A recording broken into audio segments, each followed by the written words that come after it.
welcome to Brand with Podcast. I am your host, Ivan Estrada. In this podcast, we will be discussing all things branding and marketing, from fashion to design, real estate, entertainment, tech, philanthropy, and much more. Nothing is off the table.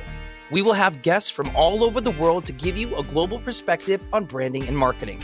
Our goal is to dissect as many branding and marketing experts to get you all thinking about your brand by providing motivation and inspiration for you.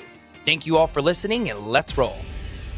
Hello and welcome back to Brand with Podcast. I'm Ivan Estrada, and today we have one of my best friends joining us.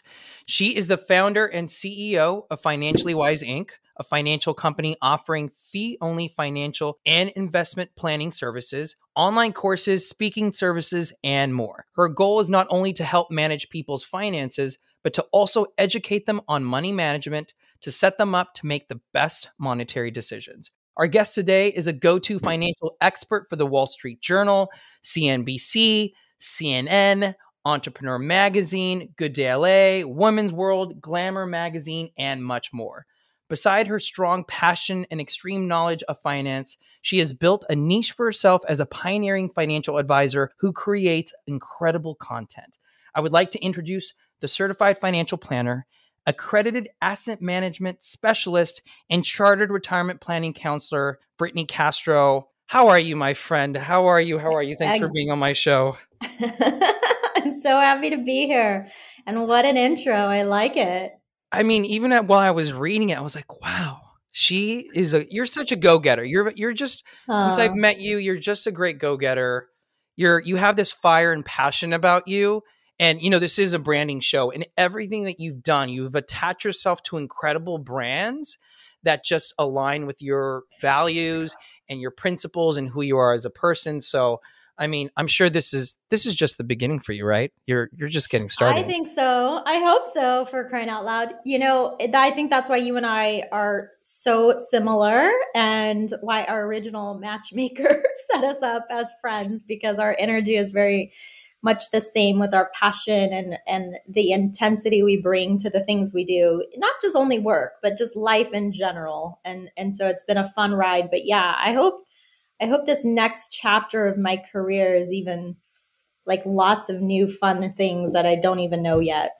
I'm not a fortune teller, but I think there's a lot of good stuff coming your way. Just thank you. Be a fortune teller. I'll exactly. take it. I get 20% as your agent. So let's talk about your journey in financial advising. You're not only the financial advisor of the company, but you're the CEO. That's a huge deal. So walk me through that process. Like, how did that happen? Yeah. So my career, I started as a financial advisor right out of college, was at a firm for 5 years. I think that's where I learned how to be a financial advisor. And I also learned I was not cut out for corporate life. I had way too many ideas. I'm very creative. I didn't even know what an entrepreneur was at that time, but I always had this vision to have my own business just because of the ideas that I could bring to the world. So I guess my realm is finance, because that's what I studied in school and that's the world I fell into after college. But after I got that experience at the firm, I left and went independent, started a YouTube channel in 2010 when that was like back in the day, one of the pioneers of that. Now it's funny because, I look at the world and people are just content creators using TikTok. But 10 years ago we had YouTube, and that's what we did to create a brand. So that's what I used in the beginning to create a niche for myself and a name for myself, because I knew I didn't want to just be the typical financial advisor. I actually wanted to be the next Susie Orman, have more of that media career as well, the financial expert in the media, as well as do the financial planning for clients, because that was always my bread and butter. And then that led me about 8 years ago to start this company, Financially Wise Inc. And that role of CEO, you just kind of choose it, right, for your business card. But it's basically, I just wanted to create the company that I didn't see in the marketplace, but that was the company I wanted, which was doing financial planning with clients, but also doing the content creation with brands, like you said, and speaking at conferences, creating my own content to help people with financial education. and just having that kind of all under the Financially Wise umbrella, but not limited to just that. So that's what I did. And here I am 8 years later. And last year I sold the client book of business. So that side of my company is now referred out to another firm. Great, team of CFPs who I can trust to take good care of the clients. But that allows me now to do the full-time content creation, brand partnerships, and speaking, which was always my vision. So I'm very, very happy to be here and, run this next chapter of the career and brand. And we'll get into more detail about that because, partnering up with other companies who are in line with what you believe in, your principles, your values, incredibly important. But, you started creating content in the finance world where there's a lot of, let's say, rules. How are you able to get through those loopholes? Because, I get that question of, I would love to create content. I would love to create videos, but I can't. There's too many rules. I can't. By the time I want to put out a video, it's going to be too old. The content's going to be dated. So, Ivan, what do I do? So, Brittany, what did you do? Yeah. Well, it's so funny when people have that excuse because I'm like, what are you talking about? It's so easy these days to create video content. Look at TikTok and just Instagram and the amount of editing tools in the app alone. It is mind blowing to me because you don't even need like the professional camera people and setup anymore when these apps will let us do it. But 10 years ago, I just didn't. I'm in finance, so talk about regulation and restriction. Yeah, we have it. So I just found a way. I knew that was going to be the angle I wanted to do. So I remember I was still at an independent firm. I was registered, you always, like when you work in the space, you have to either have your own firm or register with a firm to do business. And that was an independent. So I had a little bit more flexibility than the first company I started with. But I just remember talking to the compliance people like literally every other day saying, here's what I'm doing. There's this platform called Twitter. I need you to approve my tweets. And then I would explain what it was. And when I had video content, I would do the same thing. Here's my video script. Here's what I'm going to talk about. Here's why you have to approve it. And of course, their first answer was no, you can't do it. And I said, but look, it's the same thing as if I taught a workshop or had a lunch with people and I'm saying these exact words. Why can't I just put it in a video format and put it on a website or put it on YouTube? So I just had to explain the logistics a little bit more and work with the compliance team to get them caught up a little bit with technology. So I don't buy into the excuses that people have because I just always found a way to make it work, even when a lot of times the first answer was, no, you cannot. No, you cannot. I would just find workarounds and present my workarounds to the compliance department. And then eventually when I started this company, it was a registered investment advisory. So then I just had a lot more freedom in terms of compliance to create content, which was why I chose to do that, to give myself that type of freedom. But I just feel like with people with the excuse, it's like, well, there's always a reason not to. So maybe just find, the reasons that you should and just start. Sometimes starting is the hardest part. So pretty much there's a way to do everything, right? Just don't break the law, right? But there are ways to do whatever it is that you need to do to stand out.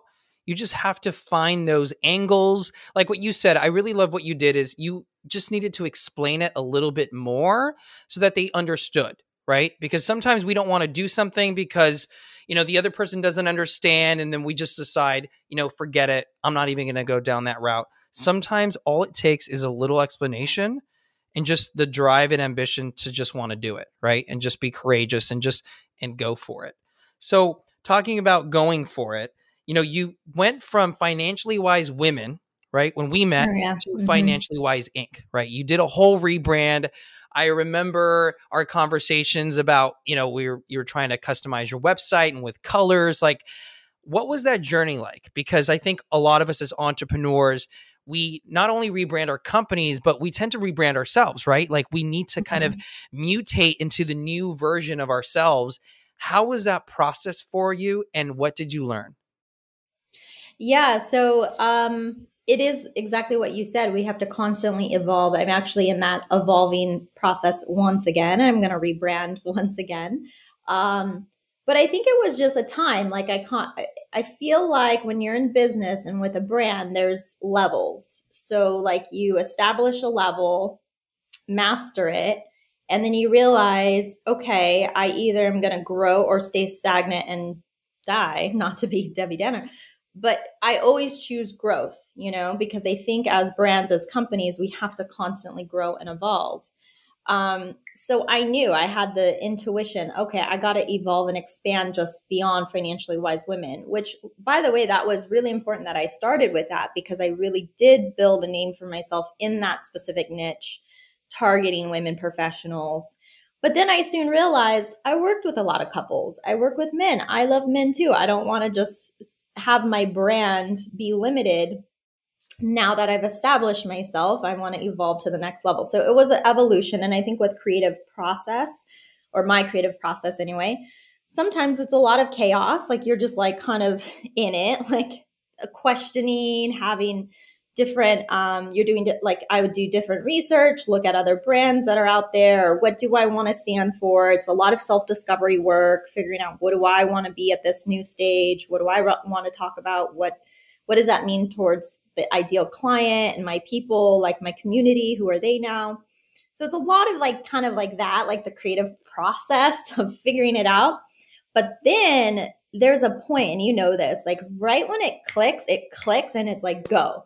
And then that feels so good because there's this clarity and intensity that comes with it, because now you have the direction and you just have to execute. So then all that means is like picking the new color scheme or branding or new website or new services or whatever it might be, and finding the people to help you do it.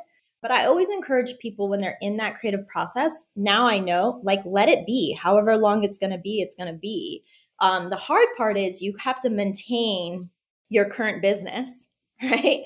While you're like behind the scenes developing and in this weird creative process to like birth something new. So I think that's always the challenging part, is managing, the current business while you're working on something new that's coming soon and you can't really tell people or launch it yet. But I also have learned that's like a really fun time, and to kind of cherish it in a way, because it is full of a lot of discovery, a lot of like trial and error, and you learn a lot. You really do learn a lot. And I like what you said about self-discovery, because it's, especially in branding, you really need to get to the core of who you are, right? And know what you want. I've been asked the question of like, well, when do you rebrand? Like, how often do you do it? Is it every couple of years, every 5 years, every 10 years? There is no timeline, right? It just depends on you. I think just as we're all human, we're always evolving. Some of us are in a relationship with someone or something for 2 years, 3 years, 5 years, and then it's over. You'll know when it's time to rebrand, when that fire is starting to dim and you need something new to be excited about. That's when it's probably time to rebrand. Am I right? Absolutely. You nailed it. Yeah. There's no like time frame that's going to be applicable to everybody. It's just your own personal journey. And then I think sometimes it's like spark from the outside, like outside events, like the last few years, there's been a lot of changes happening. So it's kind of then like outside factors kind of require you to go in and see, okay, is this still something I'm resonating and excited about? Do I need to kind of up level and refresh and rebrand? Does it need to be major? Is it just some small shifts? I mean, it's so different for everybody. You've done a lot of collaborations with other companies, with magazines, with Chase, with Entrepreneur Magazine. How has that happened? Is it something that you have decided, this is in line with my brand, I'm going to go after them, I'm going to see if we can work together? Have they come to you? Has it been a combination of the two? I think that's a question that a lot of companies are always trying to figure out. I want to collaborate with someone. I want to brand myself with another company that has similar values. What's that process like? So my process is very unique. I don't know if this is good for everybody, but this is what works for me. I create content consistently. And then every now and then like, let's say every 6 months to a year, I create like a vision or a list of partnerships or types of work I want to do. So it's almost like I write out my ideal situations. And then somehow, the way that the universe works, because I show up, do my life, put in the work, these opportunities come to me. So that's what's happened with Chase, like all of these speaking opportunities. It was never PR. It was me just doing consistent content on my social media. And like I said, having clarity around, oh, it would be cool if I got more media. And then I would write it out. I call it my magic journal. I put in my magic journal what I want. And then like somehow, whenever the time's right, it comes. With the brand partnership specifically, 8 years ago, I saw that was like the start, I feel like, of influencer marketing. And I saw other people do it. And I thought, I want to do the same thing in finance. So I just started putting it out into the universe. I swear to God, like I want brand partnerships. I want brand partnerships. And then they started to come my way. I turned down, I remember with the Chase one, because that was like my first big one.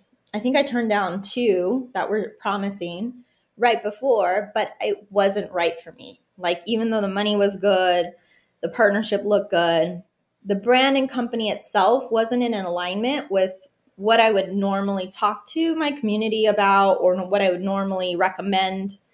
And so even though it was difficult to say no, I'm glad I did, because then the Chase one came. That was such a great partnership. And for 3 years, that was like such a wonderful, gig that I had with that whole Chase and the marketing team. And then since then, now I work with Mint. But I'm in this phase right now, actually, with some other things I want to happen. And I encourage people, once you have clarity, you don't really even need to shout it from the rooftops. You can tell the people in your immediate circle, like, here's what I'm working on, if you know anybody. But honestly, it's just consistently putting out value. And nowadays, what we use is content, like putting out videos, blogs, helpful resources, and keeping what you want clear in your mind. And you'll be surprised, I think, at like how the universe starts to bring the people. And you have to be open and aware, because if you're not aware to see the opportunities, you're going to miss it. So I think a lot of times people are cloudy or like weighed down by confusion or stress, and it keeps them blocked. So I do a lot of personal things like meditation, as you know, to just stay more aware and alert. So if things are like talked about, I'm like, oh yeah, that was the person, I'm going to go talk to him. I'm not, you said earlier, I'm never afraid to be like, oh, hey, Ivan, you know that one person, can you get an intro for me? Or, but I'm never like pushy with it. It's because I'm just build good relationships. And then when I see something happening, I just take advantage of the opportunity. So I wrote down a couple of notes here. Number 1, I put magic journal. So everyone needs to get a magic journal. It's journaling alone, guys, or having a vision board. It's so important, right? Because I wrote down a couple of bullet points of things that you said that I think should resonate with, all of our listeners and entrepreneurs. Is you're very intentional, Brittany. You are very intentional with everything that you do. You have a lot of value that you provide, right? At no cost. You're just trying to help out your community, and you are very aware, right? I think that comes with wanting to be aware and learning ways to find that awareness, like what you said, meditation, it could be exercise. There's so many different practices that one can do, especially as a small business owner, as an entrepreneur. We have so much going on in our lives that just trying to find that like very peaceful time and space to be able to just sit with our thoughts and make decisions, right? And think and be creative. And speaking about, being intentional and providing value, Brittney Castro, Estrada, we are from the Latino community, and, Latinx community is such a huge community. You're involved in so many different things. I was actually told the other day is that, in the Latino community, it's not about generational wealth. It's about generational debt, right? Like there needs to be more education in the Latino community in regards to finances, wealth creation, and you are doing that with Sumo Wealth. So tell me a little bit more about what you're doing with them and, what your goal is. We did like just a one-off partnership, but it was wonderful so far. And I hope it leads to more work because I strongly believe in what they're doing. And also I love Beatriz, who is the founder and CEO. We worked together in the past on when she had another company. And I just love everything she's about. But I think you're spot on. Like, I'm half Mexican. So I've always had this foot in the door of like, I guess like that community, but it's funny because now it's obviously very much more, I guess you can say, trendy, but it is accurate. Like you said, it's talking more about how to help people get out of like almost like this level of playing in their financial lives and expand beyond it to create more of that wealth and home and real estate, like, what you help people with and, the stock market and investing in, even like crypto and those sorts of things, what I'm helping people with. So I think it really is just partnering with really amazing brands who, like you said, have that intent to really educate. I've always been about education because I can't get behind brands who are just like pushing products or selling products. And especially if they're not helping people. I actually talked to one recently and I was like, and this is for the Latinx community. And I was like, I actually think this product might be hurting like the Latinx community. So why would I want to work with them? And I wasn't clear on how this could actually help people expand in their financial lives, almost like I wanted to keep them in the same level that they're already in now. So Sumo Wealth is wonderful. If people haven't checked it out, I highly encourage it. Bia is amazing. And, hope to do more work with them. But yeah, even when I worked with Chase, we did the Hispanic segment for I think the first 2 years, and then third year we expanded to just general market. But it's fascinating that, there's still not a lot of people like you and I and resources to help individuals, not only inspire them to say, hey, look, I'm like you. I didn't come from wealth. I had to learn how to create it. I had to find the resources and the people to talk to and connect with to do it for myself and help my family as well. But that, now I think there's a lot of need for experts like you and I to work with these brands who can scale content and scale reach. And it's just, to me, like such a great synergy and partnership.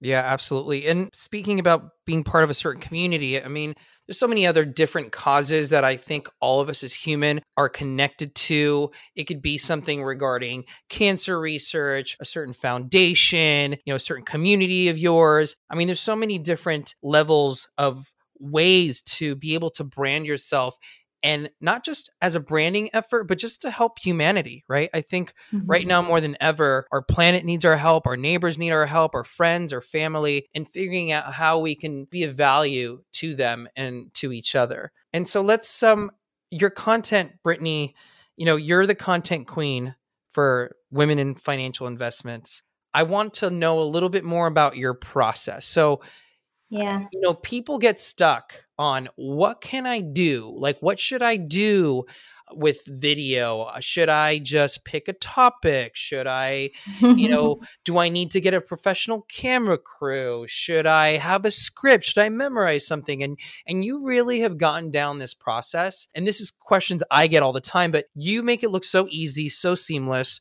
So for someone who is looking to just create content in any line of business, like, what would be your advice?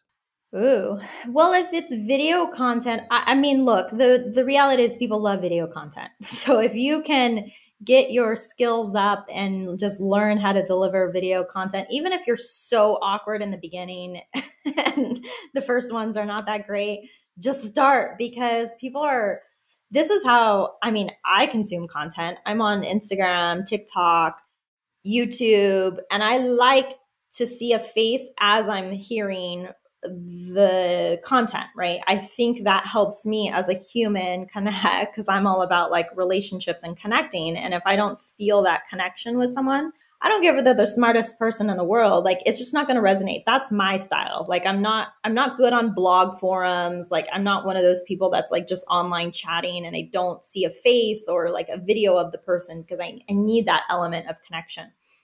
So I think to encourage people, just start. Look, you can do simple videos on your iPhone. Literally just get a self-lighting kit on Amazon.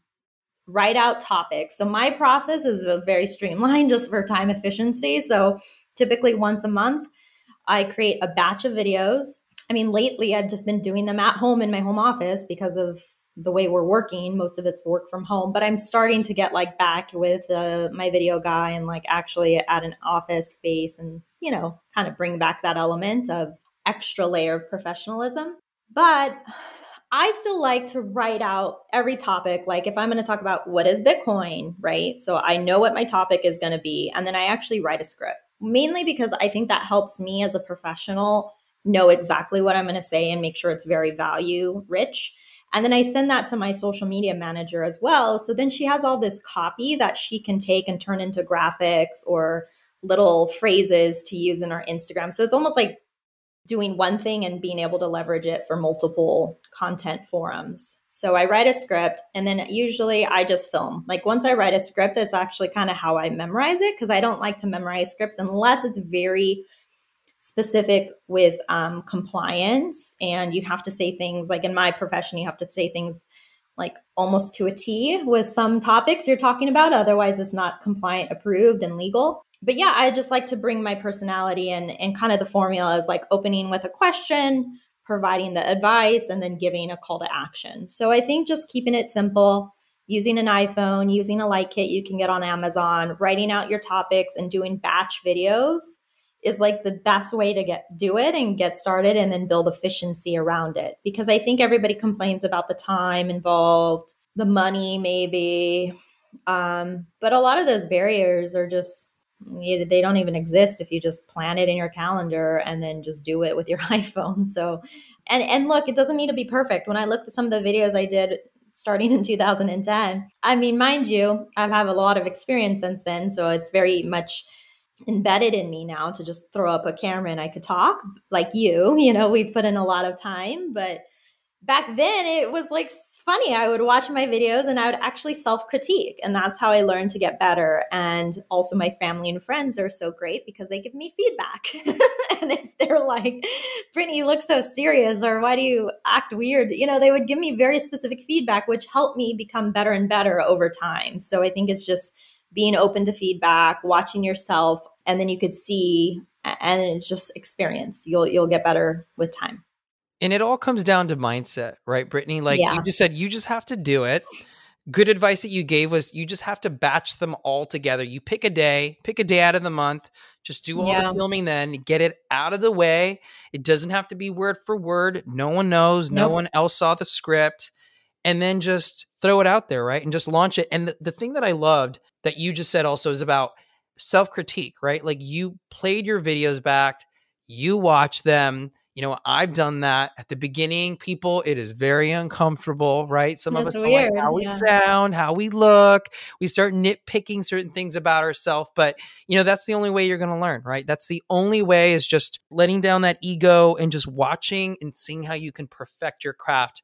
And at the end of the day, it's just time, right? All you do, you got to do it over and over and over and over and over until you have it down. And so, and just a little shameless plug for everyone, for those of you who need help with video, you know, if you go to brandwith.com, you could take the Brand with Video course, which is a course where we help you get comfortable on camera and be able to do what Brittany's doing with the hard work and dedication of wanting to better your business. So Brittany, this was such a great talk. I knew it would. I didn't even have to send you the questions beforehand. You're just a professional. You're easy. You always have it down. So what's next for Brittney Castro? What's on the, let's be intentional here. Throw it out into the universe. What do you want? Yeah, I want my own consistent TV show, money show that I host 5 days a week would be amazing. It's like a talk show vibe. I already have the pitch and everything I'm promoting. And you're going to be my recurring guest. So we already talked about this.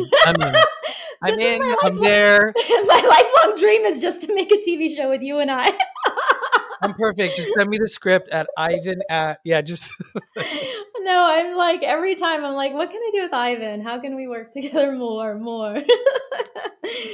And I'm so glad you created this video course. I mean, I think what you do with your brand, you always inspire me, which is why I think we get along so well, because not only are we friends and like family at this point, but it's like we keep each other inspired in our work, professional life. And I'm just so happy that you created this course, because I think it's going to help so many people, and your book and everything you're doing now. It's just so valuable, and it makes so much sense because you have all the experience, all the success with all these endeavors you've done. So it just feels so exciting. And I'm just going to make sure I claim you for my TV show before you get too big time for me. Oh, Brittany. Well, I love you. We've been friends for a while now, and I think, it's a testament to who you are as a person, your fire, your passion. You're a giver. Like, I get so much knowledge from you, and I hope that that's reciprocated because, we're trying to do good things in the world. We're trying to change the way things are and trying to make things better. And I think when you really find those people in your life, when you're creating your brand, creating your business, these are the type of people that you just need to latch onto, right? Because I think none of us could do anything alone. I don't care who you are. It's all teamwork. Even when things are down, you need someone to push you back up and to tell you that you can do it. And that's what I see in you and in our relationship. And I'm just so thankful that we are in each other's lives. And pretty much that's all we have for this episode with Brittney Castro. Thank you guys so much for listening. You can find out more Brittany by checking out her Instagram at Brittney Castro. That's Brittany with 2 T's, people, or on Facebook at Financially Wise Inc. You can also see her content and learn about all things finance by subscribing to her amazing YouTube channel at Brittney Castro. If you're interested in connecting with Brittany for her financial advising, you can check her out at financiallywiseinc.com. I love it. Thank you. Thank you all again for listening to this episode. For more information on branding and marketing, check out our ecosystem on brandwidth.com. You can also find more tips by signing up for our newsletter that's not boring, or by following us on social media. If you're looking to get featured on this podcast to discuss your branding or marketing needs, find out how to do so on our website as well. Can't wait for you to brand with us again.